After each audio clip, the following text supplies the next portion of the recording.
What's up, guys? Welcome into Stacking Dubs. I'm your host, Chris Chinn. After 4 games in the preseason, the Warriors have an undefeated 4-0 record. Last game against the Pistons, no Steph Curry, no problem. Warriors take care of business. And more importantly, I think we're learning a lot about this team's identity in not a lot of time. It's only been 4 games. We've seen a whole bunch of mix and match lineups. So we're kind of trying to see what combinations work and what don't. Usually at this point in the preseason, it's pretty hard to get a grip on exactly what this team's going to be. And that still may be the case. But I'm feeling pretty confident that we've learned a lot about what the Warriors' intentions are for the season. The main thing that we've learned is that the Warriors are going to put up a lot of three-pointers. Again, they were near 40 points attempted in this past game. I don't know if they're going to continue shooting over 40% from three. If that is the case and they're making close to 23s a game, they're going to be a top 3 or 4 seed in the West, if not better. But we're going to trust that that number is going to come down just a little bit. I do think this team is going to be a better three-point shooting team than past years just because of the depth and just because of just the up-tempo pace that we're going to be playing with. But all that being said, the Warriors are going to continue shooting threes for better, for worse. It's basically a byproduct of embracing what this team is and more so what this team isn't. What we know that this team isn't, it's a team that does not have a true number two scorer unless some very positive breakthroughs happen with Jonathan Kuminga or even maybe an Andrew Wiggins. But besides that, this team is going to be hurting for good looks, hurting for generating, shots at the hoop, getting to the line, just getting good opportunities. And because of that, the Warriors are just going to have to lean into their own spacing that they're going to create by taking quick threes, by getting out and running, and just by essentially having a lot of three-point shooters on the floor, willing and able to take what looks like to be the first open good look three that we're going to get on each possession. Another reason for this, aside from not having a number two scorer, is that not having a front court spacer, so a front court shooter. We already know the roster. It's Draymond Green, it's Kyle Anderson. Those are our best three-point shooters out of the 4 and 5 spot. But your TJDs, your Loonies, we're not going to have that shooting, which in turn means that when you're defending the Warriors, other team centers and even power forwards are going to be able to stay in the paint, stay in the lane, not really having to respect the shooting from aforementioned Draymond, Anderson, TJD. And that really just clogs the lane. There's not much room for Steph Curry to attack the hoop when the bigs are in the lane. And that goes for anybody, especially, which here is the inherent problem, when Jonathan Kuminga is on the court. Kuminga is the one guy that has already proven I think he just turned 22 earlier this month, which is crazy, has already proven he can consistently get to the hoop. He can finish. He is explosive, and he's one of the best athletes in the NBA. The problem is when you're playing teams with good bigs, and especially bigs that are not being stretched away from the hoop. Now you're asking Kuminga to finish over 7-footers. You're asking him to kind of settle into a mid-range, which has evolved, but it's not as consistent as you'd like. So really, you're limiting Jonathan Kuminga's potential and really handcuffing him from what he does best, attacking the hoop. When you're playing him next to the lack of shooting in the front court that we have, it's the reason he's been basically a 4 this entire time, playing next to Draymond and being a non-shooting big. But we already know that if the Warriors are going to succeed, you have to keep Kuminga on the floor. He needs to be able to play the three so that we can play better defensive lineups in our front court behind him. So that's what we're seeing. That's why the Warriors are going to be shooting a lot of threes. That's why I believe what I'm seeing. I believe what Steve Kerr and all the players seem to be saying about just shooting with confidence, not letting the ball stick, right? You get the ball, you're either putting it up, you're moving it, you're making quick decisions so that the defense can't catch up. It's really just getting back to what the Warriors have done for years in terms of moving the ball, creating, and then in turn creating their own spacing. So aside from shooting threes, the other thing that we're learning about the Warriors is that they're going to be a very good defensive team. That being said, they're still not a great source of rim protection. TJD really is the only true shot blocking big that we have. Draymond's fine, Kyle Anderson's fine, but they're not 7-footers chasing people at the rim. TJD is the only one. So when he's on the floor, we saw last year that defense was very good. It was a top 7 defense for the most part once Draymond was back and TJD was playing in that starting lineup.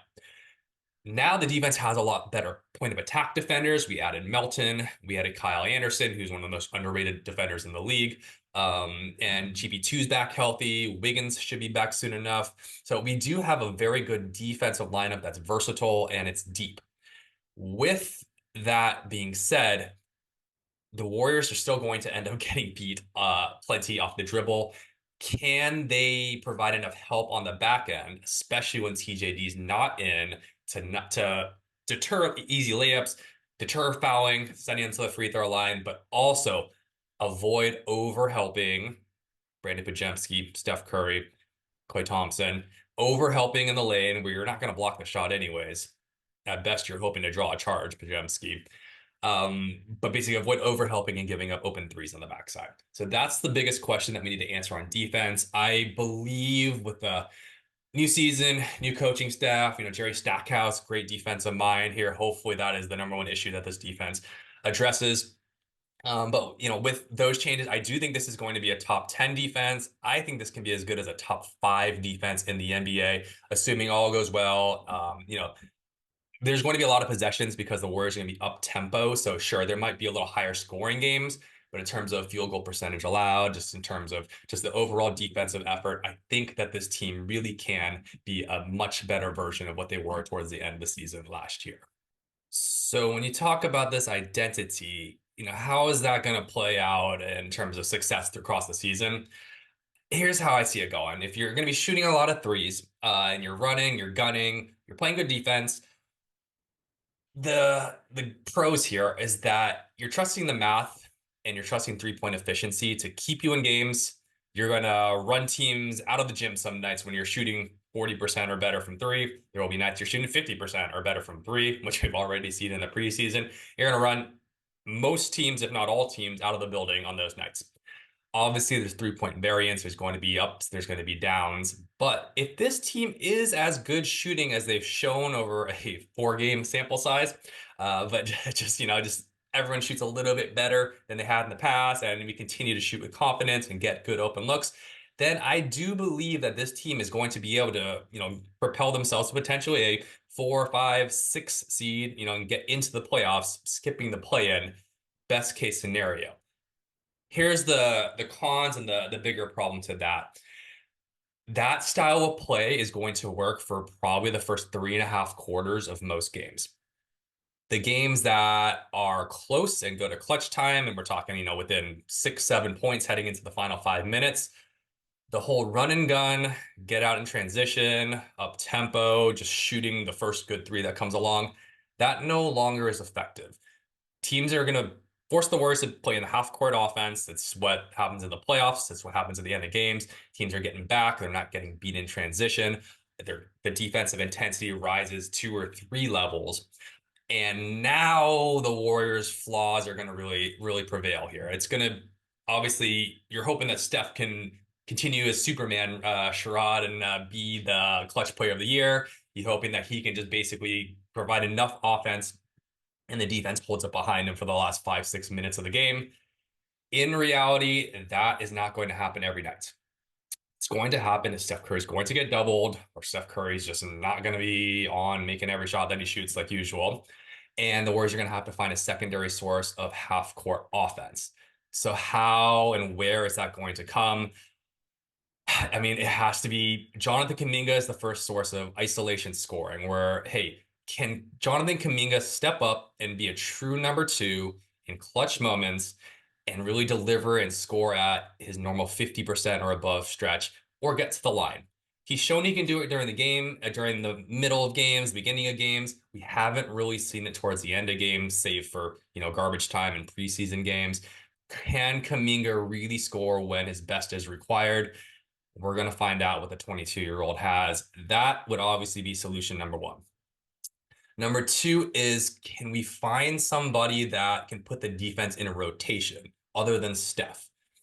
It can be someone that either draws a double team by getting to a good spot on the floor, like for instance, if we had Kevin Durant and he's in his mid range, hey, you're probably bringing a second defender over to kind of get him out. It would be like Embiid in the post. You're bringing a second defender and get him out, and you're getting and ball kicks out and you're getting open threes.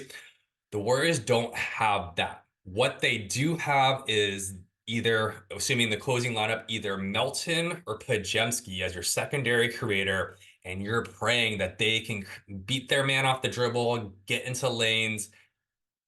I don't know if we're going to be able to ask them to finish on their own. Melton a little bit better than Pod's kind of finishing kind of that mid-range into the hoop. But the Warriors are going to have trouble getting to the hoop in those situations. So can you get into the lane and create open shots and collapse that defense, put it into rotation? It's something that the Warriors have not had aside from Steph Curry in a long time. It's something that I don't know if they have. I would like to think with how Melton has played in the preseason that he's going to be able to get to some spots. He can finish and he can create a bit.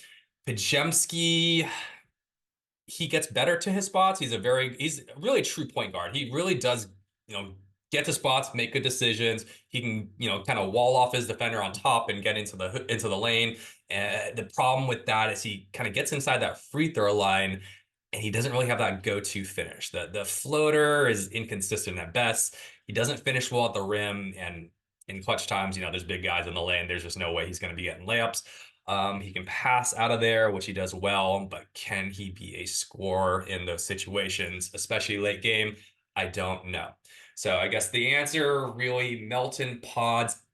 I don't really know who I like in that closing lineup better. It's going to be kind of dependent on the game. It's going to be dependent on who's playing better. It's going to be dependent on who and what weapons the other team has. Because if they have a De'Aaron Fox or just an elite guard, you're going to have to probably put Melton in there just to be a point of attack defender. Maybe Wiggins can do that job, but usually there's another good wing. It's the great thing about the NBA today is that most teams have two number one scorers, and you're just going to have 2 point of attack defenders at all times. Um, that being said, so Pajemski, we learned he has a broken nose, broken none other than by TJD, just caught an elbow.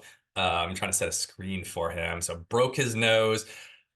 He's probably not going to play tonight against the Lakers. I'm hopeful he's been getting fitted. Excuse me, he's getting fitted for a mask. So hopefully he'll be back in the next week and be able to play through it. I mean, nobody gets hit in the face more than Brandon Pajemski. It's like the craziest thing to me. They're all very fluky, but he is a very physical player, and he literally is getting his nose into everyone's business all the time. He's drawing charges, he's fighting their screens, this and that. It gives me a little bit of concern for Pajemski's durability in the long term. He's not the biggest guy. He like I said, gets hit in the head a whole bunch.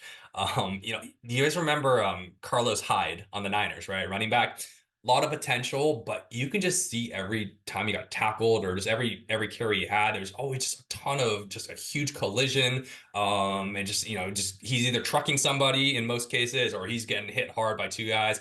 It just felt like it wasn't going to be a very sustainable situation. And it wasn't for Carlos Hyde. So I don't think that Pajemski is quite like a Carlos Hyde, but it just worries me a little bit of how much contact he consistently takes. Okay, let's see. Going back to a couple of the positives from the preseason so far. So it looks like Buddy Hield is settling into that sixth man role. Steve Kerr said as much after last game. I can see the Warriors really just using him in that Klay Thompson role when it was sixth man Klay, where he's coming off the bench. He is just hunting his shot. I mean, he's been shooting over 50% from three so far, and he's just been basically as good as Klay or Steph when they're feeling it. He can be as streaky as anybody. So it's been great to see. Obviously, it's going to be a little bit of fool's gold at this point. He's not going to be able to continue shooting at that rate. But while he is, it is great to see what he can perhaps provide as a six man off the bench, maybe even in the closing lineups, because his defense has actually been pretty good. I really like what I'm seeing out of his effort. Just defense, just kind of getting in there, rebounding pretty well. In a weird way, the thing I enjoyed most about Buddy was I think it was against the Kings. mid-third quarter, and we get a rebound or a turnover, and he goes sprinting as hard as he can to the corner, just like you see Steph do, knowing that he is providing spacing in transition. So he is dead sprint in a preseason game with all the backups in, sprints to the corner, creates spacing, and the Warriors got an easy bucket to the hoop because of that. So those are the little things, the effort, the focus, the attention to detail. I like what Buddy Hield brings. He shows a little bit of ability to get to the hoop, kind of create a little bit more. It's hard. I don't want to get in like trouble of comparing him to Klay Thompson, but it remains to be seen if he can give you a little bit more off the dribble and on the ball than Klay Thompson did. So Buddy Hield, definitely one of the biggest pluses from this preseason. Again, what happens when the shot doesn't fall at the same rate? How can he be effective? And does he retain that sixth man role? But so far, I'm really liking it.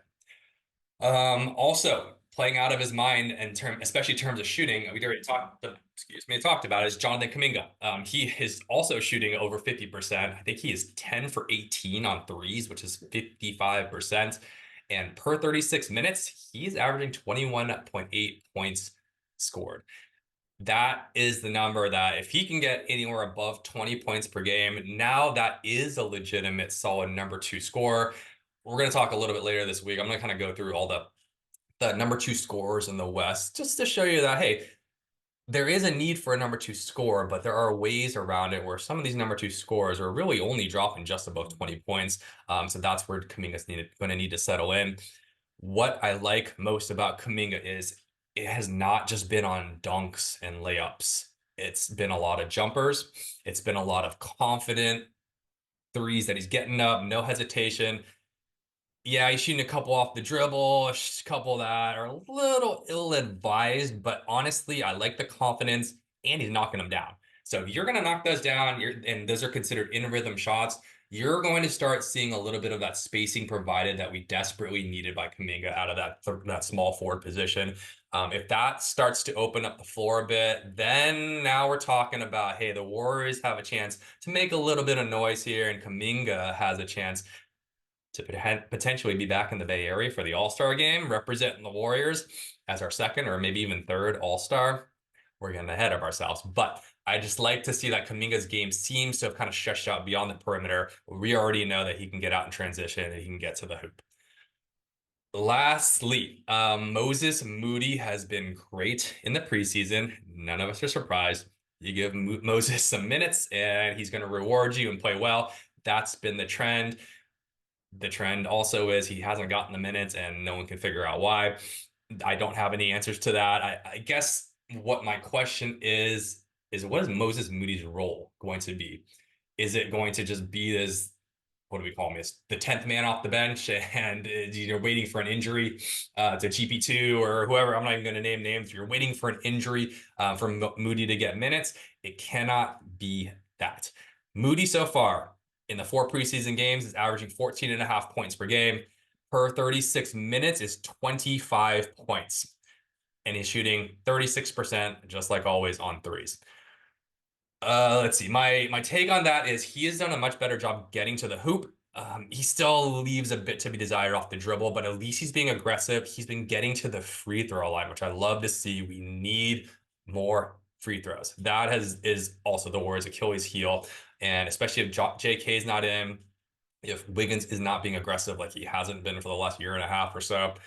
We need one of these wings that can attack off the dribble. No, he's never going to be a great passer or have high assist numbers, but if you can stretch that 3-point percentage up just a little bit more to like 38%, and you're showing you can be a scorer off the dribble. We already know his defense is solid. It's nothing spectacular, but he's good. He's lengthy on ball. I think he's got over a 7-foot wingspan. He's strong. He has a ton of effort.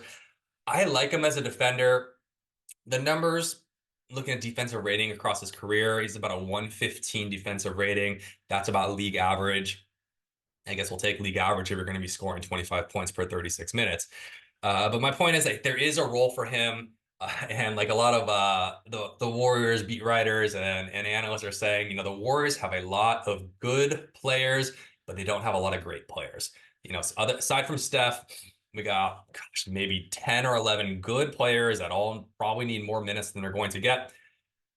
How Steve Kerr uses them is going to leave a lot to be desired for somebody or multiple people. Moses Moody specifically is somebody that needs more minutes, needs to be able to play through his mistakes. We just need to know what we really have here and give him the chance to shine, because you can't be a team that isn't playing your young guys and only winning 40, 45 games and not making the playoffs. That cannot happen. You gotta develop your young players, or you got to make a run. Anything in the middle is no good. If you're not first, you're last.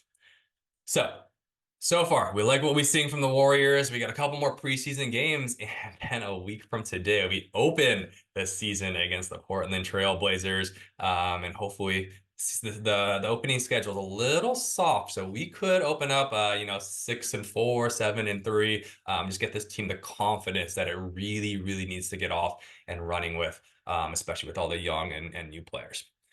All right, guys, I will talk to you a bit later. Thanks for tuning in. Again, I have been your host, Chris Chinn. Until next time, peace, love, and stacking dubs.